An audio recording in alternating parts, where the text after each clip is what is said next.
अमीर ननद की गरीब भाभी।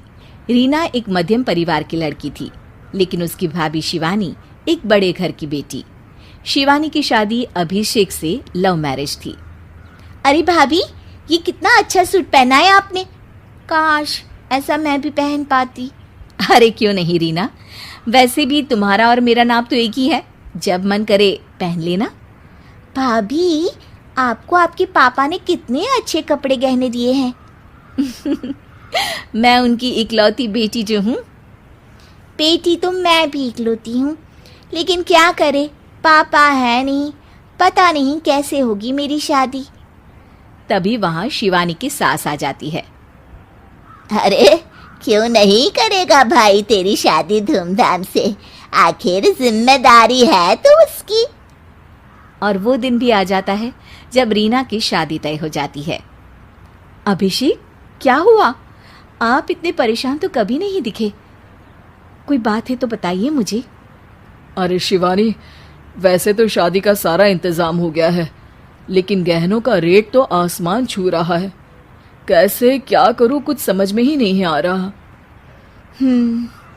थोड़ी देर में शिवानी अपने पूरे गहने अभिषेक के सामने रख देती है। ये लीजिए, गहनों का इंतजाम भी हो गया। अरे नहीं नहीं शिवानी, मैं ये गहने किसी हालत में भी नहीं ले सकता। ये तुम्हारे पिता ने तुम्हें दिया था, और तुम हो कि। तभी वहां सास आ जाती है। अरे तो क्या हुआ, इसकी तो हो गई ना शादी, अब किसे दिखाने हैं इसने गहने। सास गहनों का डिब्बा शिवानी के हाथ से लेकर वहां से चली जाती है। रीना की शादी धूमधाम से होती है और अब वो बड़े घर की बहू बन जाती है। वहीं रीना की शादी के बाद शिवानी और अभिषेक उसकी शादी के कर्जों से डूब जाते हैं। मैं सोच रही हूँ नौकरी करनी शुरू कर दूँ, वैसे भी पढ़ी लिखी हूँ, आपकी थोड़ी मदद भी हो जाएगी। वैसे शिवानी, कुछ दिन कर लो तो अच्छा ही होगा, क्योंकि ज़रूरत भी है। अब शिवानी भी नौकरी करने लगती है और घर खर्चे में अभिषेक का हाथ बटाती है। एक दिन शिवानी, रीना का फोन आया था, कह रही थी कि आने वाले त्योहार में उसके ससुराल जाना है। ठीक है माँ। अरे ठीक तो है, लेकिन एक काम कर लेना, उसके सास ससुर से लेकर पूरे खानदान के कपड़े मिठाइयाँ सब ले आना, और हो सके तो रीना के लिए छोटे से कान में पहनने के बूंदे भी। और क्या है ना, शादी में उसे सारी बड़ी बड़ी कान की ज्वेलरी दी थी, घर में पहनने के लिए तो उसके पास कुछ भी नहीं है। शिवानी सोच में पड़ जाती है कि वो क्या करे, क्योंकि कर्जों और घर के खर्चों के बाद तो पैसे बचते ही नहीं थे। शिवानी फिर अपने पिता को फोन करती है और उनसे पैसे मांगती है। देखो शिवानी, मैंने तुम्हें शादी के वक्त ही मना किया था कि ऐसे घर में शादी करनी ही नहीं चाहिए। अरे अभिषेक को शर्म आनी चाहिए जो ससुराल से पैसे मंगवा रहा है। शिवानी को पिता की बात पर गुस्सा आ जाता है। आप मेरे पिताजी हैं और मैं परेशान थी, इसलिए आपसे मदद की उम्मीद की पापा। अभिषेक को तो पता भी नहीं है कि मैंने आपसे पैसे मांगे हैं। शिवानी सोचती है कि वो अभिषेक से बात करे, लेकिन फिर उसे लगता है कि वो टेंशन ले लेगा। तभी शिवानी की नज़र हाथ के कंगन पर पड़ती है। सीधे बाजार जाती है और उसे बेचकर ननद के घर ले जाने का सारा सामान लेकर आती है और सास के सामने रख देती है।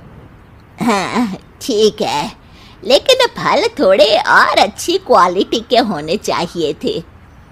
शिवानी कुछ नहीं कहती, वहां से चली जाती है। एक दिन शिवानी, रीना का फोन आया था, बहुत रो रही थी। क्यों माँ, क्या हुआ? सब ठीक तो है ना उसके ससुराल में? अरे तूने तो उसकी नाक ही कटवा दी। अब मैंने क्या कर दिया माँ? कह रही थी कि बड़े घर की बहू है भाभी, जो कपड़े दिए वो ब्रांडेड भी नहीं थे। तू तो जानती है ना उन लोगों का पहनावा कितना अच्छा है। तू तो मेरी बेटी का भला कभी सोचती नहीं।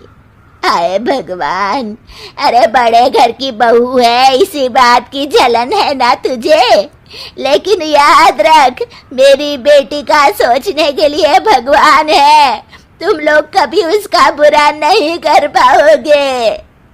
अब शिवानी के मन में सवाल था कि क्या ईश्वर सिर्फ रीना के साथ है, उसके साथ नहीं। लेकिन उसे सुकून था कि वो अभिषेक के साथ उसकी जिम्मेदारियों को निभाने में बराबरी की हकदार है। शिवानी वहां से चली जाती है। वो सास से कुछ नहीं कहती, क्योंकि अमीर घर की बहू बनकर रीना को भले ही सुकून ना हो, लेकिन गरीब घर की बहू बनकर शिवानी खुश है। क्योंकि खुशी पैसों से नहीं, परिस्थितियों पर निर्भर करती है।